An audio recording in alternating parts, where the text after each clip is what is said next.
Hoje eu vim falar com você, colega propagandista. Pois se tem uma coisa que eu sei que eu nunca vou deixar de ser, nem que seja de coração, é ser propagandista.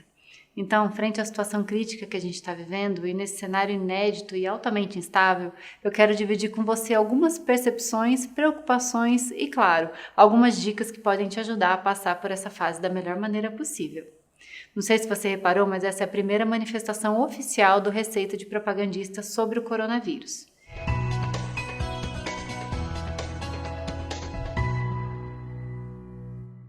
E o intuito aqui não é falar da pandemia, mas sim dos efeitos dela na nossa rotina. Como cada dia temos notícias novas e situações diferentes, a primeira coisa que precisamos deixar em mente é que precisamos focar em planejamentos a curto prazo, semanais ou às vezes até diários. Nos últimos dias, muitos laboratórios suspenderam a visitação médica da força de vendas, o que é altamente prudente e necessário para o momento. Afinal, a exposição do propagandista é altíssima e isso nos torna vetores potenciais do vírus. Eu fico inclusive feliz em ver que muitos canais relacionados à nossa profissão se uniram em prol dessa paralisação. Imagino que para as empresas o quanto deve ter sido de complexo. De um lado, a necessidade iminente de tirar todos do campo, do outro, toda uma estrutura para manter que depende do resultado desse profissional. Veja bem, eu estou falando de estrutura e não de lucro. Quem já trabalhou da porta do escritório para dentro sabe o quanto decisões bem mais simples do que essa demoram muito mais tempo para ser tomada, justamente devido ao impacto que elas podem causar no organismo empresa. Então, não querendo defender ninguém, mas apenas sendo empática com toda a situação, eu até entendo a demora de alguns laboratórios em estabelecerem um home office. Ninguém esperava uma situação dessa, até então inédita no nosso tempo. Eu, pelo menos, não lembro de ter passado por nada parecido na vida. E a vida das pessoas certamente vem em primeiro lugar, assim como a saúde delas. Isso não se discute. E eu fico feliz em ver que em tão pouco tempo todos os colegas puderam estar em segurança, todos unidos, colaborando para que tudo isso passe o quanto antes. Ao meu ver, na tentativa de poder fazer algo que minimize o impacto dessa crise em suas estruturas, os laboratórios em geral solicitaram que suas equipes tentassem a visita virtual, e isso vem gerando grandes discussões. A primeira delas é sobre um momento delicado da classe médica, como hospitais e ambulatórios lotados. Nesse caso, mais do que super sacramentado a necessidade de abortar qualquer contato que não seja uma prestação de serviço direta. Por isso, chegou a hora de pensarmos fora da caixa, de mostrar o valor da nossa coexistência e fazer tudo o que for possível para ajudar. Seja verificando a necessidade de algum insumo específico aos hospitais, ou enviando refeições aos médicos e às equipes que muitas vezes não conseguem se ausentar ali do lugar nem para comer, ou fornecendo amostras que possam ajudar nos sintomas mais comuns. Tudo isso via delivery, é claro.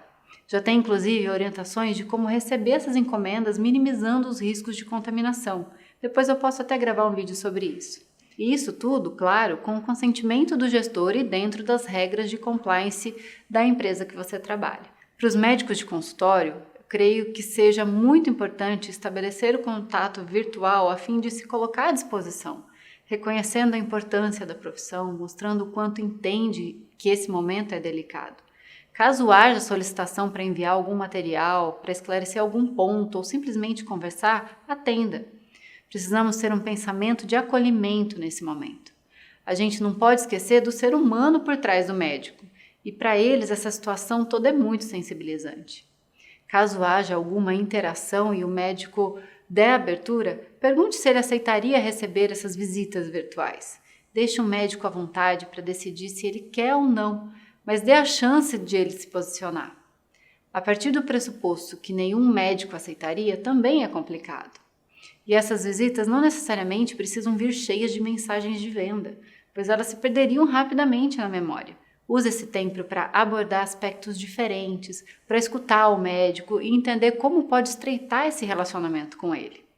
Esse pode ser um momento importante de abertura e não tem como saber se não perguntarmos. Claro, com muito tato, empatia e cautela. Para isso, escreva mensagens individuais, de acordo com o real relacionamento que você tem com cada um. Sinta a resposta e, se achar pertinente, sonde sobre essa propaganda virtual. Outra sugestão é falar com as secretárias.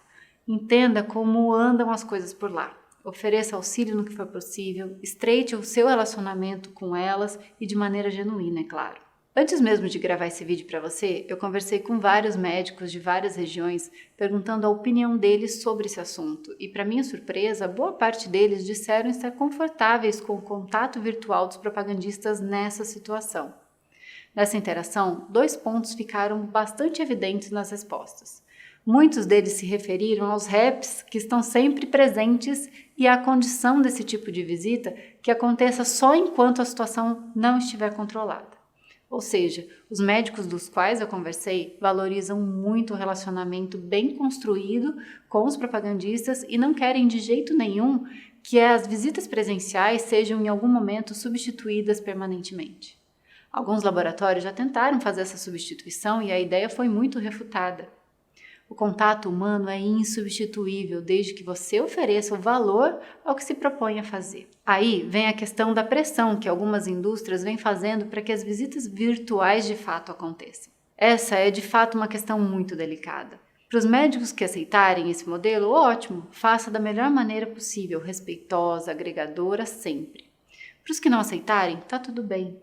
O respeito a eles vem em primeiro lugar. Mas a gente não pode esquecer que as consequências de uma possível recessão econômica podem atingir a todos nós de maneiras variadas. Alguns médicos já não estão mais atendendo e muitos cancelaram as consultas eletivas. Aí você pode pensar, o que adianta fazer uma visita virtual se eles não vão atender ninguém? Na minha percepção, a preocupação das indústrias não se trata só em gerar prescrições. Trata-se também em sedimentar e aproximar ainda mais a classe médica, para que algo bom disso tudo possa brotar. E eu quero mesmo trazer para você a reflexão de que muitas vezes as indústrias se preocupam com o andamento do negócio justamente para manter a estrutura funcionando da melhor maneira possível. Já sobrevivemos às outras crises antes e vamos torcer para que os impactos sejam amenizados e absorvidos da melhor maneira. Mais uma vez, vamos refletir sobre tudo isso juntos? Vamos pensar fora da caixa, vamos reinventar a forma como a gente está encarando tudo isso e manter sempre a coletividade para que a gente possa minimizar os danos e acelerar o processo de reestabelecimento da normalidade. E aos profissionais da saúde que estão bravamente nas linhas de frente, a minha eterna gratidão e admiração pela coragem e o empenho pela saúde mundial. E caso eu possa ajudar em mais algo, conta comigo.